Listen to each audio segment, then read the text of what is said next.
Hello and welcome into this week's edition of the Walkthrough. I'm your host, Intern Joe Macheca, or formerly Intern Joe Macheca. Happy Sunday, everybody. It is officially the offseason. It is officially talking season. So I thought there would be no better guest than the king of recurring guests for this show, Mr. Tyler Head. Tyler, how are we doing this summer, this offseason? How you been? I've been good so far. You've joined me quite a few times on my show as we're in the midst of talking season, so can be a little difficult at times to come up with some content. But we do what we can. Look, today we are 62 days away from kickoff, so we're getting ever closer. So right at 2 months away. Yeah, absolutely. We're that much closer to football season, and obviously football next up on the docket. So what better to talk about tonight than Gamecock football? Got some off-season questions, some expectations, what it will look like. Stephen Bessinger checking in. Good evening, guys. Good evening to you, Stephen, as well.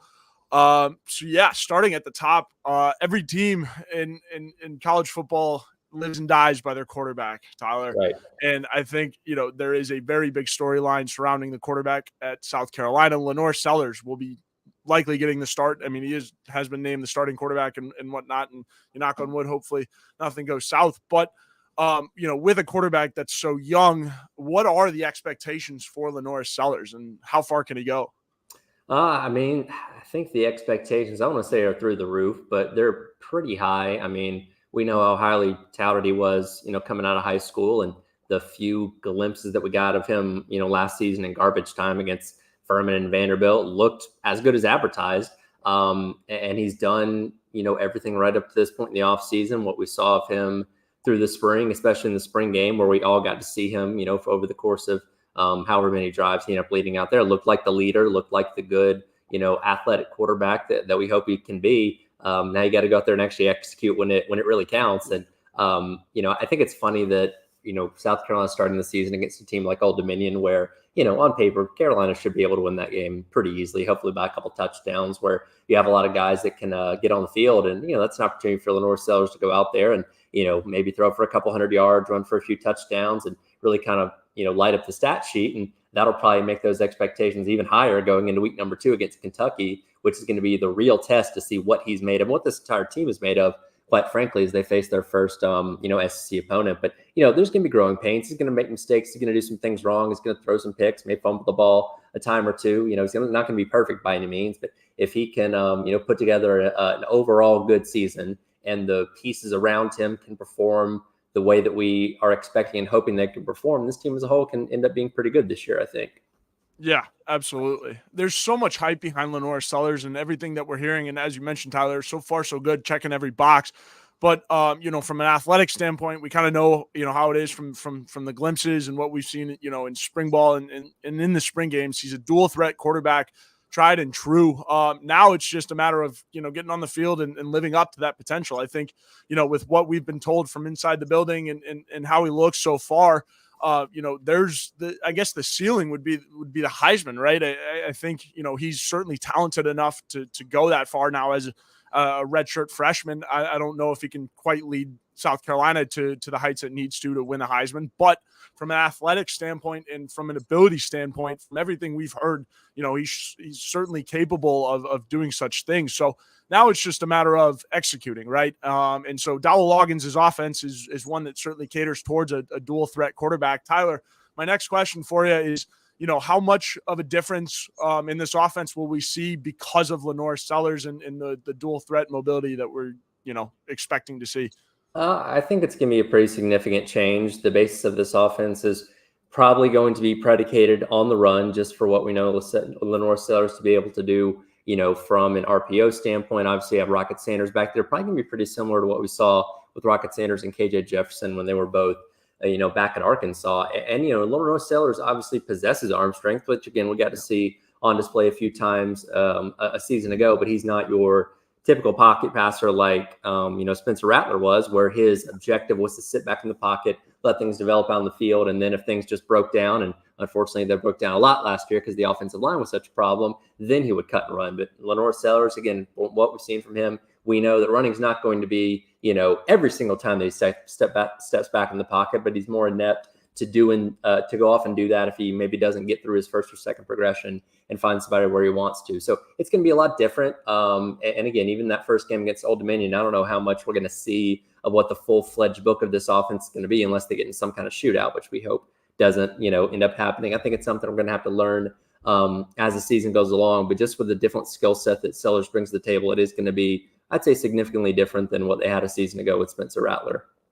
Yeah, most definitely. And it's exciting, right? Because you're not necessarily going to see the same thing out of this offense. It'll be a different brand. It'll be a different identity a little bit, but also similar, right? You saw kind of the progressions and the reads that Spencer had to make, during the season last year. So it'll be interesting to see. And also how much, Dowell wants, or Lenoir is taking off on design runs. We saw Spencer on a bunch last year, and that was because his feet and his head told him to take off, right? So it'll be interesting to see how much that opens up. I know teams will likely be trying to contain Lenoir Sellers because of his dynamic speed. So it's really going to be interesting to see how teams come in to play him. Tyler, I'm going to pose that question to you. If you're designing a defense to stop Lenoir Sellers and what we know of this offense, and I've got a couple more questions about it, obviously with a revamped running back room and just in general what it's going to look like. But how are you scheming against this offense when you don't necessarily know what you're going to get from the quarterback and the running back and the wide receiver?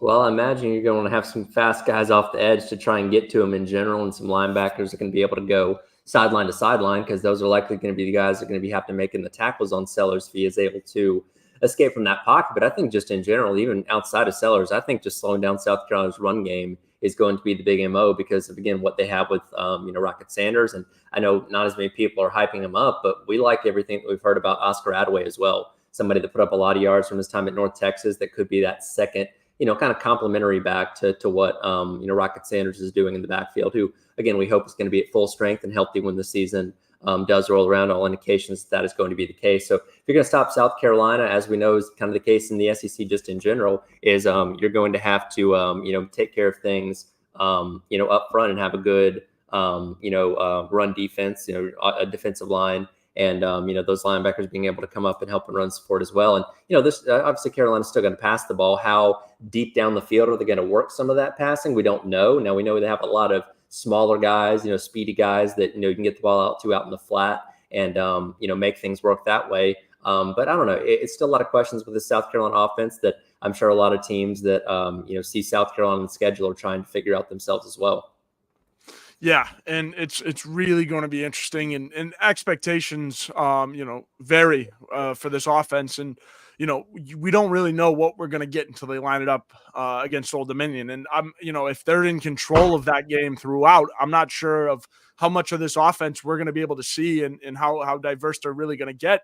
Now, obviously, the rubber hits the road when you go on the road to Kentucky, and you're really going to have to open the bag to beat Coach Stoops and the Wildcats. So. It's going to be interesting to see how they play it out.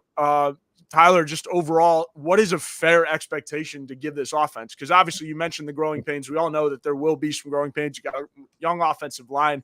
But I guess what is a success and what are some of the expectations for this offense? I think a success would be being top half in the SEC in rushing, which I don't think is too crazy considering what we expect the amount of emphasis on the run game to be. And that was a big reason why Montario Hardesty got let go at the end of last season. Is in his 3 years under Coach Beamer's running back coach, Carolina was routinely 10th to 12th in the SEC out of 14 teams when it comes to running overall. And again, most of that was through traditional means of using running backs. But again, we now had this element with Lenoir Sellers and adding the quarterback in the mix, where I would expect South Carolina to hopefully be somewhere in that top half of the SEC when it comes to rushing, just because that's where a lot of the offense is going to be. At least that's what we're expecting. And if they're 10th to 12th again, I think we're going to be in for a really, really rough season. But again, I think it's going to be a learning process, and it's probably going to evolve as it goes along, because there's a lot of things that I'm sure Dow Loggins isn't going to fully grasp when it comes to Norris Sellers until we see it in game situations, the things that he's going to learn that he can do a little bit more with him and that kind of stuff. So again, we're in the midst of talking season, and these, everything's kind of open-ended for a reason, because especially with a team like this, because we're just not going to know everything until we actually see it on display on the field. Yeah, and there are a lot of question marks for sure. And again, 61, 62 days, I believe you said at the top of the show, till football. So we're close. But again, Chris asks, when do the guys start practicing for the season? I believe they report for camp on August 1st, August 2nd. That first week of August is when they start showing up for summer camp. So we're close, man. One more month, obviously today being the last day of June. So we are very, very, very, very close to football. So it'll be a lot of fun to see how that ends up. Steven says this is a brutal schedule, but Carolina will bounce back with an 8-4 record. It's a pretty high expectation, but again, it's something that Coach Beamer and this staff need to do. They need to reharness some of the energy and the momentum that they had going for them a season ago, right? You took a little bit of a step back last season. You had a ton of injuries, and knock on wood, do it a lot here on this show, that nothing like that happens again. But Tyler, do you have a realistic expectation for this football team as a whole? I know I'm jumping ahead a little bit, but Steven's comment with the record, can you throw out a June or a summer record? I know it's subject to changes always too, but I think my reasonable expectation is this team will get back to a bowl game. And I know that's setting the bar low in a lot of people's eyes, but considering the fact that you missed the postseason a year ago, I think anything revolving getting back to the postseason will be a step in the right direction. Now, all you got to do is go 6-6 to get to that point. We hope that they are certainly better than that, but to me, anything past 6-6 with as brutal of a schedule as they have will be gravy. Maybe they can get to 8-4. Maybe they can even get to 9-3. Who knows? And again, that goes back to what I said about there being so many questions about this team that we're not going to know fully until we actually get in there and play in the season. But for where we stand as of right now, just speculating on what we do know up to this point, I would say somewhere around 6-6 or 7-5. Which again, people don't like hearing that heading into the season, but that would at least be kind of a step back in the right direction from where you were a couple seasons ago. Yeah, absolutely. And again, getting back to a bowl game should be, I guess, the minimum if you're talking this program taking a step forward this season. Unless you have some crazy flashy wins and don't make a bowl game, I don't know. I think you have to at the very least make a bowl game to keep moving forward. But Christopher Adam makes a good point. But with Kentucky, we will see a lot more. Yeah, I think that Kentucky game is essentially like show us what you're made of game. And now it has gotten a lot easier, right? Because it's week 2, I believe. Yep. Georgia was typically in that week 3 or week 4 spot, and that's a lot harder of a show me what you're made of game early on in the season than Kentucky is. And that Kentucky game is one of those games that I think a lot of South Carolina fans look at and say, well, we should be able to go in there and win that game. And a lot of Kentucky fans think, well, we should be able to win this game as well. So it's very much 50-50 in a lot of ways where, you're seeing the difference between going 6-6 or 5-7 might hinge on that Kentucky game, or going 7-5 or 6-6, whatever it may be. That's one of the ones that you feel South Carolina has a good chance of winning, but it could end up going the other way as well. So, very important in week number 2. And again, you'd love to be 2-0 before welcoming in LSU in week number 3. Yeah, and again, LSU going to be a tough test. Losing a lot of defensive linemen there, but yeah, if you can find a way to get through Kentucky and with a bunch of momentum too, I think that LSU game is even more so important because again, I think LSU's beatable this year. Their offense is really, really, really good. Almost playing into Ole Miss's style of play, really fast paced, really good offense. So if you can find a way to get through LSU after a bunch of momentum from Lexington, I think you're gravy, right? You are sitting pretty going into week 4 in the rest of your schedule because it is a gauntlet, right? Tyler, about this schedule, like how do they make it through this alive, right? Because they're not going to go through. They're not going to win every single game. Like I hate to break it to everyone, but how on earth do you expect them to navigate this tough schedule? Well, allow me to go cliche coach speak here, but you just got to take it one game at a time. Yeah.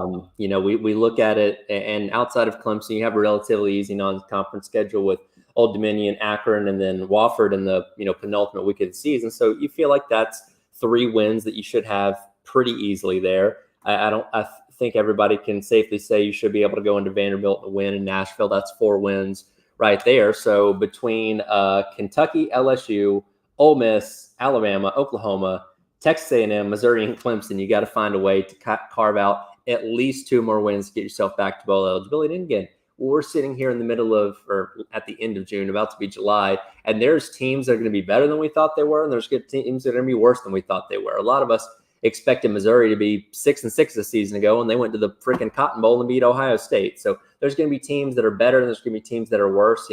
I was pulling up some stuff on Oklahoma a little bit earlier, getting ready for my show tomorrow, and they're very much up in the air because they got a new quarterback. They're replacing their offensive line. That they could be a 10-win team, they could be a 4-win team. So going to Norman, Oklahoma could be an easy game for South Carolina. It could be a hard game. Like, we don't really know. LSU obviously has a lot of turnover, and you lost Jaden Daniels, you lost your 2 star wide receivers. Like, they could be a bad team that South Carolina might wax the floor with in week number 3. Like, it's so up in the air. We don't really know as of right now, and especially in today's age with the transfer portal, you can't put as much stock into what a team was the season before, because so much can change in one offseason with these teams that you can go from horrible to great and great to horrible just depending on what kind of moves you make. Yeah. And really, look at Ole Miss and everybody that they've added.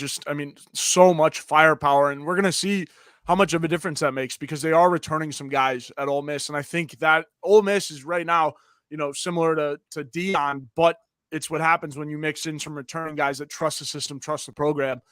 So we'll see. If they can do I don't know if Ole Miss can do a 180, but keep going forwards and keep going up. It'll be interesting to see, obviously how that plays out. But if it hurts them, like if the chemistry is off the charts, or if it's not, I'm expecting the chemistry not to be as good. But we'll see. These guys are arriving for summer camp. They have plenty of time to get acclimated with each other. So it's an interesting way to approach the game nowadays. But when you are in need of players and quality ones of that, and experienced ones of that, you got to dip into the portal. And transitioning a little bit here, Tyler, we talked about the run game a little bit. This running back room is loaded with portal guys. Oscar Attaway, Rocket Sanders leading the charge. Jawarn Howell, also another sleeper guy in that room. We talked about it a little bit, how they absolutely must run the football this season. What are you expecting from them? It's a fully restocked running back room with a brand new coach in there as well. So I think, there's certainly plenty of room for expectations, but what are you expecting to get out of these guys and all these transfers? Well, I'm hoping the offensive line is going to be better, because you can be the best running back in the world. If you don't have enough blocking up front, you're not going to get very far. But knock on wood, as again we do far too often. Hopefully everybody stays healthy up front, and Beamer and company did a good job bringing in a lot of bodies in that offensive line room, where hopefully you're going to carve out a really solid starting 5. So assuming the offensive line is good, they don't even have to be great. As long as they're just good this year, you should be able to take a step in the right direction. And I think you feel a lot more confident having, what was an all SEC type of running back in, Rocket Sanders in the fold now. And again, he does have the lower body injuries that were an issue at Arkansas. But again, every indication is that he's going to be full strength by the time the season starts. And like I said a few minutes ago, a lot of people aren't talking a lot about Oscar Attaway, but plenty of reason to be excited from him, looking at some of the stuff that he was able to do at North Texas before getting here. You mentioned Jawarn Howell, who tore it up down to the FCS level at South Carolina State. We don't know about Juju McDowell. He had the collarbone issue at the end of last season. And I brought this up before. I felt like he was really kind of, hitting his stride with Dow Loggins' offense at that point in time last year before he got hurt. So what are the possibilities with him? We don't really know. Bringing a true freshman in Matthew Fuller that a lot of people are high on, and people forget DJ Braswell also come back for another year. Somebody that, got in the mix a little bit a season ago. What kind of projection has he made in the offseason? There's, a lot of questions, but also just a lot of what we think to be is good talent in this running back room, where again, if you have good blocking up front and that can open up the holes for you, hopefully we have a pretty good rushing attack this year. Yeah, I would agree. I think there's so many options in this running back room. OA3, Oscar Attaway, the third, really dynamic back, can get in between the tackles, kind of a do-it-all back. And personally, I think he will, evolve into that bell cow back role, or the main bell cow back role, while you have Rocket Sanders kind of coming in and being that specialty back. Juju McDowell is the wild card in this room, I think, because of, just depending on his health. Again, knock on wood there, that he can stay healthy, because good kid, right? But also really, really good running back, really quick. And like you mentioned, Tyler, found his groove and Dowell Loggins' offense towards the tail end of last season. So will be really interesting to see. I think one thing that helps with this, this room being so diverse is the RPO factor of this offense, right? Because they're going to need to be running the ball, obviously between the hedges, smash mouth football like you do in the SEC. But I think with the wrinkle that the RPO kind of style and some of these RPO plays are adding to this offense, I think, it just adds to the possibilities and directions that you can go with this running back room. Again, like Rocket can bounce it on outside and really be your skill back, while Oscar Attaway can carry the load for the most part. Every guy, from the tape, we know about Rocket, we know about Oscar. Jawarn Howell, again, is the wild card in that room along with Juju McDowell. So we'll just have to see. I've got high expectations for that room. I think they're more than capable of doing so. Again, you do need the offensive line to get mean and do some run blocking, but it's something that they weren't as good at last year, but it is something that we will see a turnaround in, because if you're focusing on it that much, something's got to give, right? Yeah, and again, you just hope you don't run into the same bad luck that you did a season ago, which, again, I feel like you'd kind of be a cursed program if that ended up happening. So hopefully everybody stays healthy, and, we see the Vershawn Lees and the, Case and Henrys and all those guys, in the spots that we expect them to be at. And hopefully that leads to, not only success for the running game, but success for the offense as a whole, where, when Sellers is trying to sit back there and pass, he does have a good pocket, to let things develop down the field. And again, it all starts up front. And if they can be better than a season ago, that's a step in the right direction. Yeah, absolutely. Palmetto Flooring Gallery checking in, saying expectations must be low with 4 easy wins on the schedule. I personally feel the defense will give us a shot in every game we play this season. Lenore's got a winning spirit. Yeah, absolutely. I did want to talk about the defense. Certainly 4 easy wins being the non-conference, games. But this defense, obviously a lot of question marks. This was a defense that was like 1 or 2 steps away from being really good last year. And part of that is the pass rush and the defensive line. Another room that got a facelift and a full, breath of fresh air. Tyler, is it fair to expect a decent pass rush and a good pass rush this season? Yeah, I think it's 1,000% fair to expect that. And you just look at the pure experience that you have up front. You obviously have Tonka coming back and Boogie and TJ Sanders and all those kind of guys. You went out there, you added a DeAndre Jules, somebody that could have gone pro this past season if you wanted to, that a lot of people are high on. You went out there and got Monkel Goodwine, somebody that came up from Alabama as a 4-star guy, which, he's got to be pretty good if he was, that highly regarded. And what we saw of him in the spring game certainly made a lot of people excited. You went out and you found some guys to add to the edge room. Gilbert Edmond coming back here, Kyle Kernard, who did a lot in his time at Georgia Tech, that hopefully opened up that pass rush a little bit there. Not to mention Dylan Stewart coming in as a 5-star true freshman that has been as advertised up to this point from everything that we heard. And people kind of forget about Desmond Umeozulu, who was the hot commodity at edge a season ago that didn't really pop in his freshman year, but no reason he can't take a step forward in year number 2. And then you just bring in a bevy of guys at linebacker with Demetrius Knight and Bengali Kamara to add to what you already have with Debo Williams and Ahmed Martin Scott that came along towards the end of last season, in addition to the true freshmen and Wendell Gregory and J.R. Johnson as well. So those first 2 levels of this defense should be, and the defensive front had its moments last year, right? But overall, I feel like the first 2 levels of this defense should be leaps and bounds better than they were a season ago, which again, that's where it all starts. If you can contain things up front, then your defense as a whole should follow through on that. So plenty of reasons to be excited for what they're going to be doing on the defensive side of the ball. Yeah, most definitely. My biggest takeaway from the pass rush is, again, you got guys like Boogie Huntley and Tonka Hemingway, some help, right? Some breather time. And so guys that you are confident subbing in crucial moments, on the road or in a tough environment, right? Sterling Lucas talked about this in one of his pressers, before spring football let out, is that he wants, his substitutions to be like hockey shifts, right? Just quickly in and out, really short. And if he's confident in that many guys in his room, because I think that had been a barrier in pass, right? They just didn't trust enough guys to go get a good enough pass rush, or else, the offense was going to walk down the field. So I think they have enough dudes that they're confident in to sustain a pass rush for 4 quarters. I think that's huge. And that's my biggest takeaway from this defense and this defensive line. Now, when you go into the linebackers, Tyler, you know exactly what you're getting out of Debo Williams. You're getting a stud, an absolute stud, a psychopath when it gets to, between the lines. Like, he's really, really good unbelievable leader too. So, obviously all eyes are on Debo Williams. And then, you're getting a Bam Martin, Scott Bangley, Kamara, guys that are athletic, that can set the edge. And that's your main thing for your linebackers. You just got to be able to set the edge and make tackles in the open field. I think that's, one thing that they struggled with the most last year is getting caught out in the open field. And then it was a foot race at the end of it. So these linebackers just have to play athletic, play long, play reachy. And I think that's kind of the key to the defense going forwards. Couple more. I did have one more question. This defensive or on this defense. These cornerbacks. Obviously, you've got OD Fortune on one side. The other side is an open competition. Tyler, you got to pick for me at who's going to start at corner.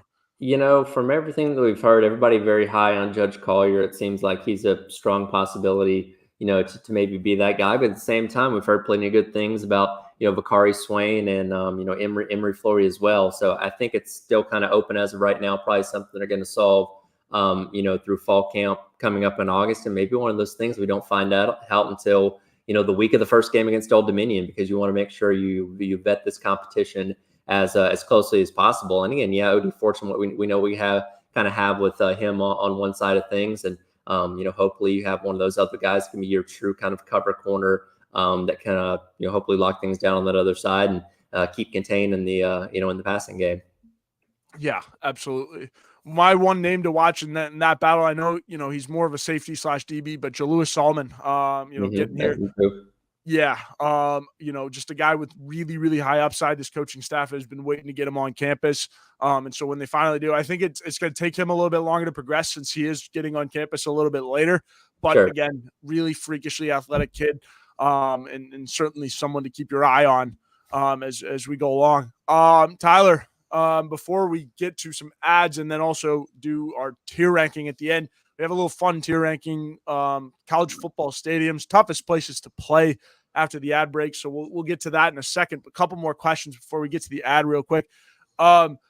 What needs to be the storyline surrounding this team headed out of summer camp coming into week one?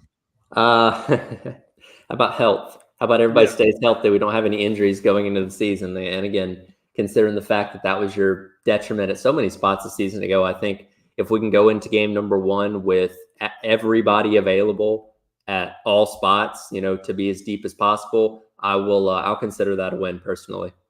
Yeah, absolutely. I'm with you on that one, Tyler. I mean, just healthy, right? I think you can have all the storylines that you want of Lenoris and how this offense is going to look or whatever, but you just need health. I think that's the biggest thing going into Old Dominion, as you said.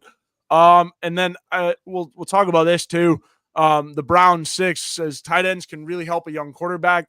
Any sleeper tight ends no one is talking about we should be looking at? Tyler, do you got one for me before I chime in on this? When you look at the tight end room, obviously Josh Simon's going to step up into that spot that Trey Knox is leaving behind going to the NFL. We kind of assume Brady Hunt's going to be that second guy. He's got that great size, 6'6", coming in from Ball State. Somebody that we actually had on the Garnet Trust Hour a couple of weeks ago was Nick Elksnitz, and he's somebody that not a lot of people are talking about that could maybe emerge as that third guy. Now, he kind of, from what I remember, he's good at the blocking and the catching. So he's somebody that's very versatile at that spot of tight end. And who knows what, a guy like Michael Smith coming in as a true freshman that a lot of people are very high on as well. And again, when you have so many new pieces on offense and Dow Loggins kind of, I don't want to say reinventing the wheel, but kind of, reestablishing what this offense is going to be, there's really no telling who's going to kind of emerge maybe in that third or second spot at tight ends. But I think I can comfortably say that, Josh Simon's going to get probably the bulk of the run at tight end. Now, when you're in 2 and 3 sets,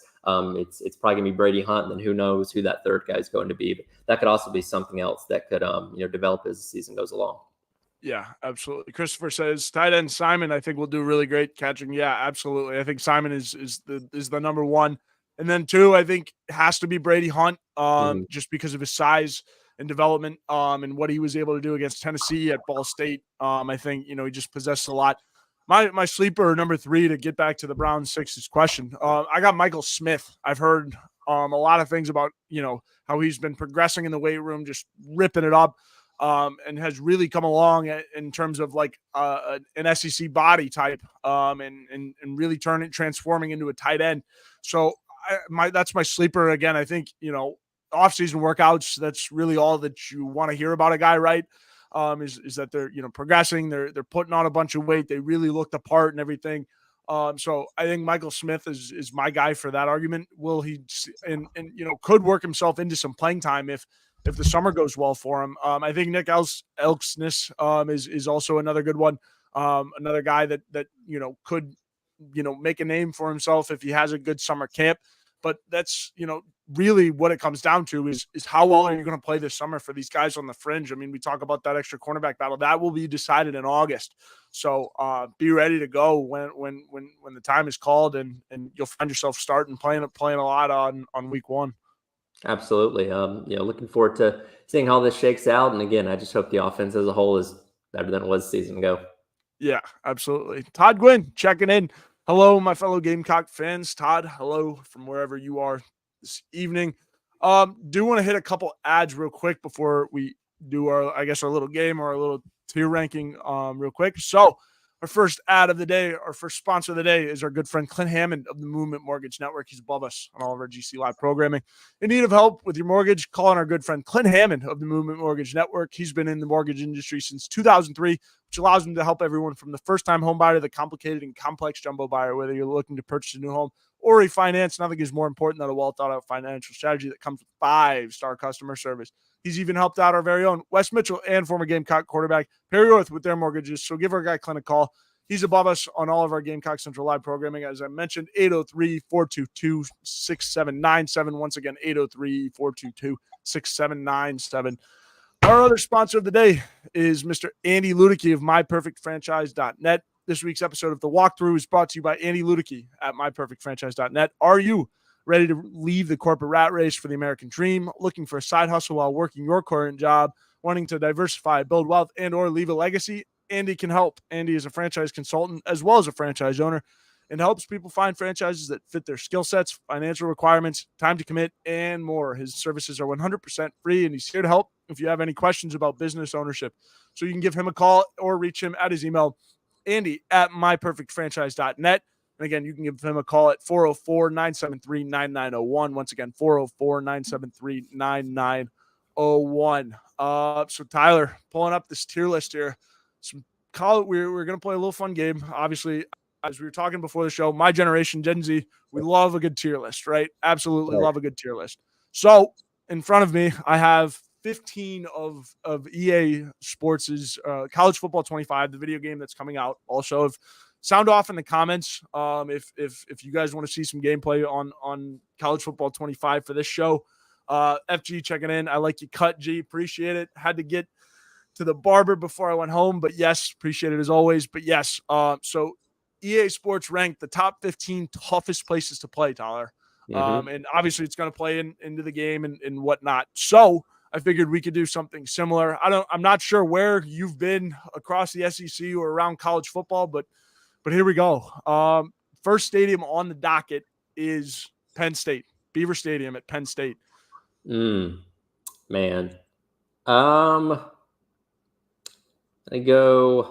I'll give them A tier. I think the whiteout is pretty significant. Great atmosphere up there. Obviously a very passionate fan base. I think to be S tier, you have to just be something a little, trying to find the right word for it, a little bit next level. And I have a team in mind for that, but we're not quite there yet. Yeah, absolutely. And we'll get there, I'm sure. Tyler, next one up, fresh addition to the SEC, the Oklahoma Sooners. Really, really fun stadium. Obviously, got the checkerboard, sections in this picture. Obviously, where do you have Oklahoma? I'm probably going to go with B tier on this one. I mean, good fan base, good crowds out there. When I think of the rowdiest college football environments, Oklahoma doesn't necessarily spring to mind. And that's not disrespecting them or any degree. I think B is still a pretty solid tier to be in, but I don't think they quite touch those next couple levels just yet. Yeah, absolutely. I would agree with you. I think, really, really good football school, belongs in the B tier for sure. Can get really, really rowdy for big games, but again, does not have the same lore or the same, aura to it as some of these other stadiums on this list. Next up, Death Valley, the real Death Valley, down in LSU, Baton Rouge. Tyler, where you got this one going? This is the school that I said was that next level. I got to put them in the S tier. I mean, I it would kind of agree. speaks for itself. Dreams go to die in Death Valley, especially for night games. And a lot of people were very upset this was not number one on EA Sports list of toughest places to play the other day. Yeah, I would agree. I don't know how Tiger Stadium. I think it was in the top 10, but I don't know how it wasn't number one. I Certainly an think it S was tier stadium for I me. think it was fourth, maybe, if I remember Yeah, correctly. unbelievably tough place to play at. I agree. S tier, no debate, no argument. And again, it's a little bit easier when you're not ranking them. And you can go into the tier list again. You can throw multiple wherever you got. So next one is Beaver Stadium, and I believe that's the name of or Oregon Stadium out in Eugene. Where the Ducks play. Yeah, Autzen Stadium's a rowdy place, a little bit of a smaller venue when it comes to overall capacity, but I think it kind of hits that rowdiness that is probably, I'd say, similar to Penn State. So I put it A tier. A tier for Oregon. I guess I would have had to change that. I would have gone B tier again, because the song from Animal House, Shout, when they get Shout going, it's fun, it's awesome.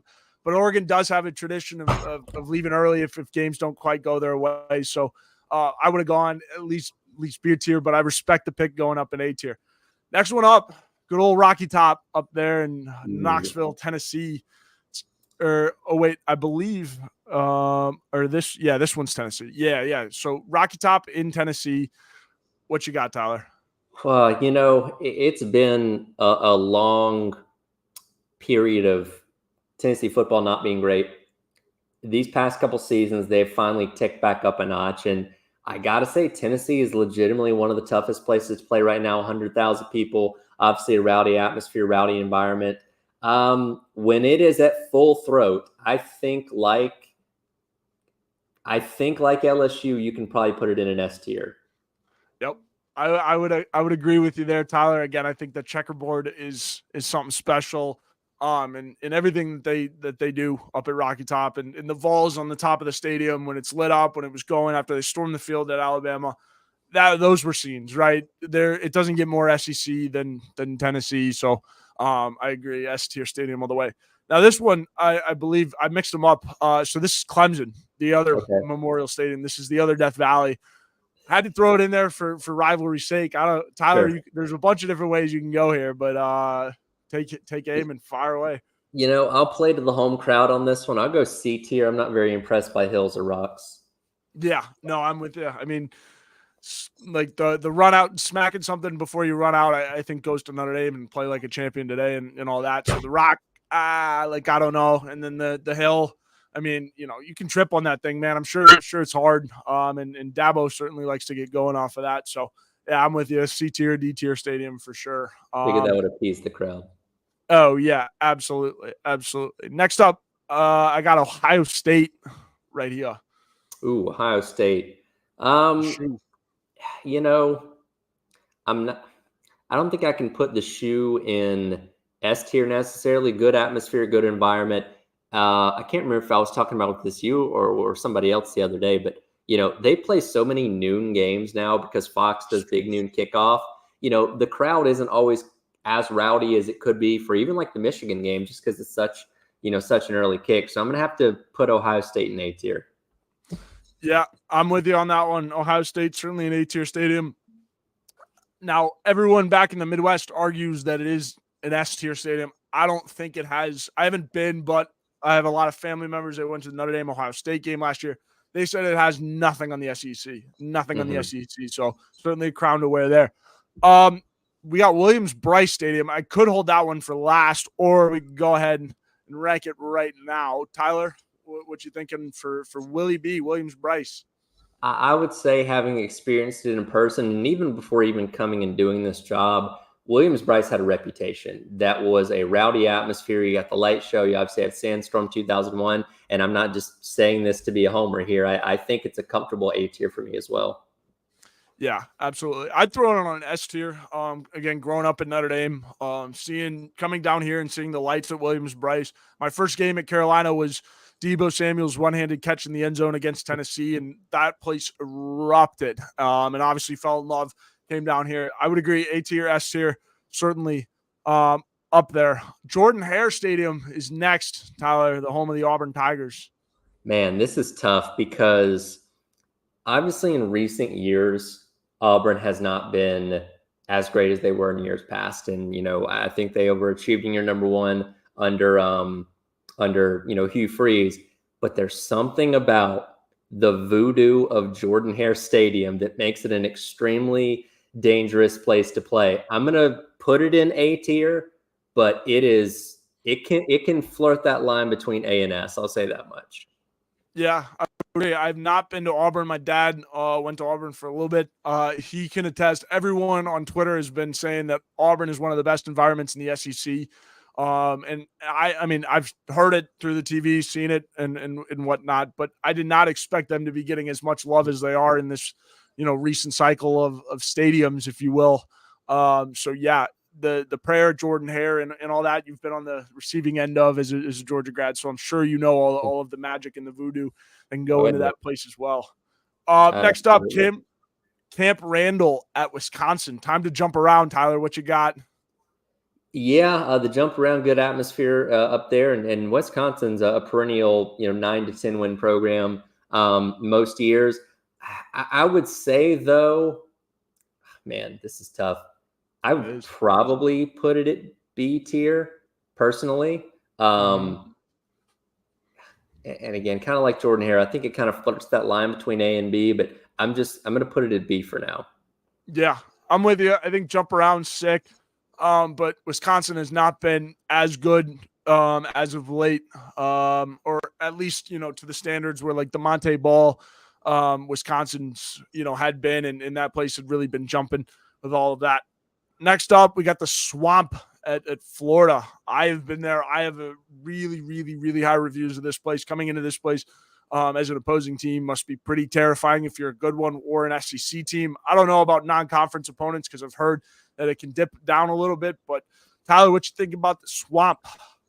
Yeah, Swamp, back in the heyday, the mid 2000s, there was probably no tougher place to play in the entire country when Florida's at the top of their game. Speaking to those that know it a little bit more intimately than I do, in recent years, it's not quite been as scary just because the program isn't quite as good. As of right now, I would have to probably ding it to B tier as of right now, just because I don't think it's as good as it can be. Yeah, most definitely. B tier it is. And this was Williams-Brice Stadium. I goofed here. And this I believe is so that's Florida State. Alabama. That's Joe Yeah. Campbell. Yep. So Carolina, we got beats here. And then so where did you have these guys moving? Florida State's, I'd probably have to put it in B tier as well. And nothing about it sticks out to me necessarily. They have the tomahawk chop and all that kind of cool stuff, but I don't think there's anything there that sets it to that next level quite as some of these other ones do. Yeah, I would agree. Kyle Field at A&M is next. It was rated number 1 on CF or on EA Sports' list. I don't know if it's number 1, Tyler. You can prove me wrong. Correct me if I'm wrong here. I would go A tier. I think it's a good place. Obviously, 100,000 people there, and the yells and what they do with the dances and all that kind of stuff. It's got good tradition. I don't think it is the toughest place to play in the country, though. Yeah, I would agree. I mean, I think when everyone's yelling, and you have that many people all in one, I think it can be a really, really, really tough place to play. But again, do I think I might have bumped it up to S tier? But again, I'm with you. I don't know if it's that special. And again, because of all the turnover that A&M's had, it's certainly lost its lore. Right. Next up, we have the Crimson Tide of Alabama, Bryant-Denny Stadium. I said this the other day when I looked at the criteria of how EA Sports decided on this rankings list. When percentage, win-loss record, or excuse me, winning streaks and all that kind of stuff. How can you not say Alabama's A tier? I mean, Alabama, I think, has lost 5 games in the past 12 years at home. It's clearly a great and raucous home environment. I got to say that they're an S tier team as well. Yeah, I'm with you. I think just the house that Saban built, all of that. Now, the only complaints have been obviously for bad games, people leaving early, but I think that shows the mark of a true champion and a true fan base, right? When your fan base gets it as much as you do, it's like, all right, well, we're up by 50 points. Like, let's beat the traffic. Like, it's, you guys want to get out of here as much as we do. So Sure. that's a good football school. So I agree. S tier, S tier, S tier, and that place is jumping when the Tide are good. Here you go, Tyler. Next one, Sanford Stadium. I've been to this one. My reviews of Sanford are really, really high. Now, I also went for a Notre Dame game, which was the first game that they installed the lights. Hmm. It was a raucous environment. For me, Sanford Stadium is an S tier, just simply based off of experience, and I'm sure it's pretty high up there for you. But where you got the Bulldogs? I mean, I think kind of in a similar way to the Alabama thing, and people are going to get on me for this for being a homer on this, but I really don't think there's many tougher places to play as of right now. And Georgia, in this reign of dominance they've had these past couple of years, has not lost at home. And I think back to the 2021 game against Arkansas, where they had like 4 or 5 false starts on Arkansas just because of how loud the crowd was. Like, it's a rowdy environment, tough place to play. You mentioned that Notre Dame game a couple years ago, which is probably the loudest it's ever been. I mean, it's hard to say it can't be S tier as of right now. Yeah, I'm with you. Certainly S tier experience. If you have a chance to go to a game or a good game at Sanford Stadium under the lights, go. Certainly worth it. Last one I had to throw them in there. I know it's a top 25 stadium, didn't necessarily quite make the top 15, but my hometown, the Notre Dame Fighting Irish, Notre Dame Stadium, obviously a little bit better at night as well. But Tyler, where are you going with the Irish? I feel comfortable saying this is an A tier. Now, again, this is a program that's not quite cracked that upper echelon of some of these others just yet. But when Notre Dame is at their best, that can be one of the toughest crowds in all of college football. But just on the tradition alone, I think puts them safely in A tier. Yeah, I would agree. Being from there, getting raised on the Echoes being woken up, I would tend to agree. Certainly more fun for night games and all that, but really, really good stuff off of that. So yeah, good stuff at Notre Dame and all that. But Tyler, it was a lot of fun. This whole Absolutely. episode, obviously the tier ranking system was a lot of fun, something new trying out here. But any final thought, or well, obviously before we get the show closed out, our guests know who you are, but if you got anything to plug? This week's gonna be a little weird because we got 4th of July coming up on Thursday, and we'll be out on Friday. It's a little bit of a shorter week, but like I said, I was kind of preparing my show notes from a little bit earlier. Tomorrow is the first official day Texas and Oklahoma join the SEC, so I have a lot of thoughts on that, as well as the new Big Ten, the new Big 12. We are truly stepping in to this new world of college football tomorrow, with the calendar turning over to July. So a lot of thoughts on that. We'll get to that. Coming up tomorrow. Got some previews for the NASCAR Chicago Street Race coming up later on this week as well, which will be really cool, talking to some folks over at MRN, I believe, on Tuesday morning as well. So it'll be a short week. We're going to pack in as much as we can, and inch closer to the start of football season, and another week closer to SEC Media Days as well. Yeah, we are so close to media days as well, and giving us plenty more to talk about, because we'll hear from all of the coaches across the league. And then you also mix in Sark and Venables now with Texas and OU joining up. Tyler, appreciate it as always. And then appreciate everyone tuning in to this week's edition of The Walkthrough.